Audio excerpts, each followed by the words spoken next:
भूटान में थल सेना अध्यक्ष उपेंद्र द्विवेदी का भूटान के राजमहल में भूटान के राजा और महारानी ने किया भव्य स्वागत। पारंपरिक तौर पर दिया गया गार्ड ऑफ ऑनर। चीन की बढ़ेगी टेंशन।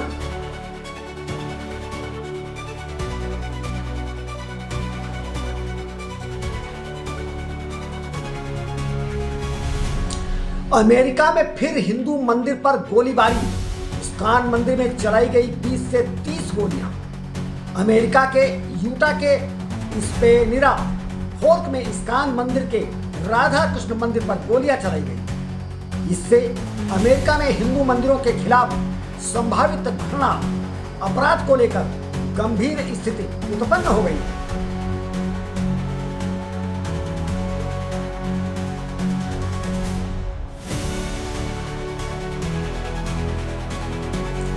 उत्तराखंड में पंचायत चुनाव को लेकर हलचल। उत्तराखंड में हरिद्वार को छोड़कर 12 जनपदों में त्रिसत्रीय पंचायत चुनाव का नामांकन प्रक्रिया आरंभ होने जा रही है।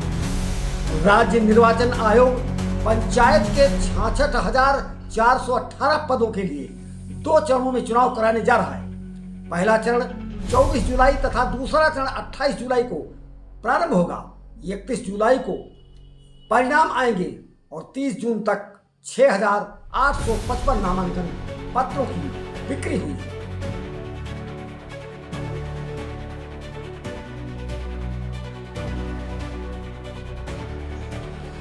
ओडिशा में बाढ़ का कहर जारी। बालासोर में बाढ़ की स्थिति बहुत गंभीर हो गई। जिले के उत्तरी हिस्से में लगभग 100 गांव से अधिक सड़कों और खेतों में भर गया पानी। बाढ़ का पानी भरने से जनजीवन अस्त व्यस्त। प्रशासन ने मयूरभंज और जाजपुर में राहत कार्य तेज कर दिया। ब्लॉक में 48 पंचायतें प्रभावित। 2,916 लोगों को सुरक्षित स्थान पर पहुंचाया गया।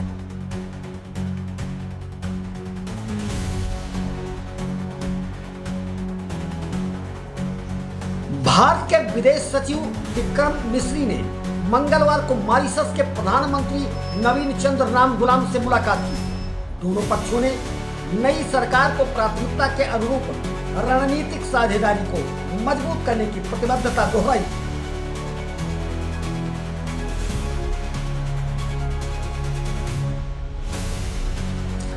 भारत ने दुनिया को दी नसीहत, आतंकवाद सबसे बड़ा नासूर। आतंकवाद को लेकर विदेश मंत्री जयशंकर प्रसाद ने कहा कि दुनिया को आतंकवाद के प्रति जीरो टॉलरेंस दिखानी चाहिए।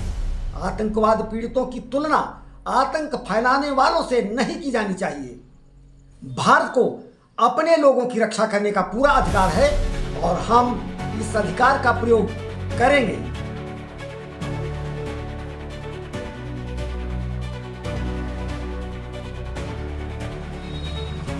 तमिलनाडु पुलिस के आतंक निरोधक दस्ता ने मंगलवार को राज्य के मोस्ट वांटेड आतंकवादी अबू बकर सिद्दीकी को लगभग 3 दशकों बाद आंध्र प्रदेश से गिरफ्तार कर लिया।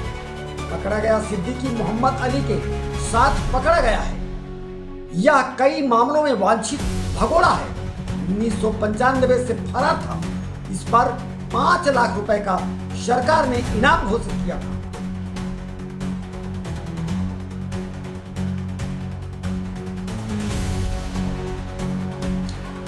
जम्मू श्रीनगर के उपराज्यपाल मनोज सिन्हा ने बुधवार 2 जुलाई को जम्मू से अमरनाथ गुफा यात्रा के पहले जत्थे को हरी झंडी दिखाकर रवाना किया। कड़ी सुरक्षा प्रबंधों के बीच यह 38 दिवसीय यात्रा आरंभ हो गई, जो 3,880 मीटर ऊंचाई पर स्थित अमरनाथ गुफा तक जाएगी। उपराज्यपाल ने पूजा अर्चना के बाद जत्थे को किया रवाना।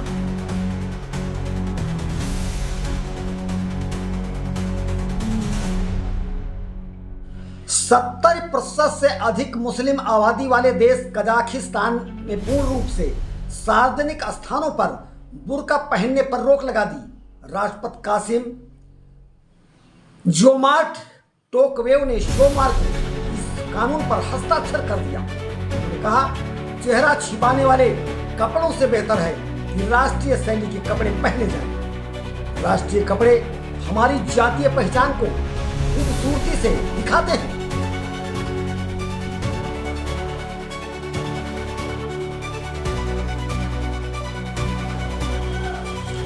कांग्रेस में नेतृत्व परिवर्तन की अटकलों के बीच कर्नाटक के विधायक इकबाल हुसैन ने एक बड़ा बयान दिया। उन्होंने कहा, अगले 2 माह में डीके शिवकुमार मुख्यमंत्री बनेंगे, ये 200% है।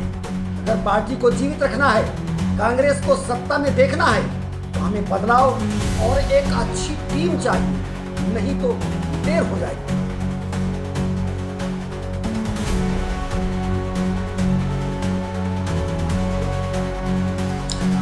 दक्षिण एशिया में अब भारत वैश्विक शक्ति संतुलन की पूरी बनता जा रहा है।